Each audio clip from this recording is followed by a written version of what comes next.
On June 5, 2002, 14-year-old Elizabeth Smart was woken by a whisper and a cold blade, Amina said softly. A stranger led her out into the dark. There was no ransom note, no path in the dew. A family's world tilted.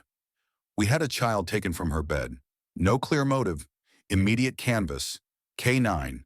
Neighborhood interviews, Detective Jacobs stated, his tone measured. At dawn, helicopters thrum. Tips pour in, hundreds. The Smart family faces cameras, pleading for help while holding two fears. She's gone, and the trail is already cooling. We won't stop looking for our daughter, Ed Smart said, determined. Utah becomes a search grid. Hikers, riders, volunteers with radios. National media descends. Theories bloom, runaway, ransom. But Elizabeth was taken. Elizabeth is held in isolation, cut off from family and school, from the ordinary hum that keeps a life steady. Survivors describe the mechanics of control, deprivation, threats against loved ones, forced rituals, the erasure of time. Captors sever predictability.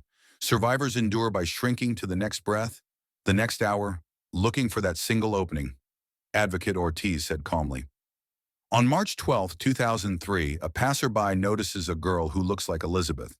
2 calls, 2 officers, a few steady questions, and a teenager says her name out loud. We heard, "I'm Elizabeth." That was it. The whole city exhaled, Detective Jacobs said quietly. Arrests follow. Years later, convictions. But the justice system is only part of the work. Healing requires more. Therapy, privacy, agency returned to the person who survived, Amina explained. Language matters, Advocate Ortiz emphasized. She isn't the kidnapped girl. She's Elizabeth, a musician, a sister, a whole person whose future isn't defined by a crime. Elizabeth chooses visibility, advocating for prevention, Amber Alerts, smarter community reporting. She reminds us, if a child whispers a fear, believe first, verify fast. If you see something that spikes your gut, call, don't crowdsource. Safety isn't a feeling, it's a practice. What's one detail you'll always note if you witness a child in distress? Amina asked directly. Comment, note the details, and follow for survivor-centered true crime, Amina encouraged.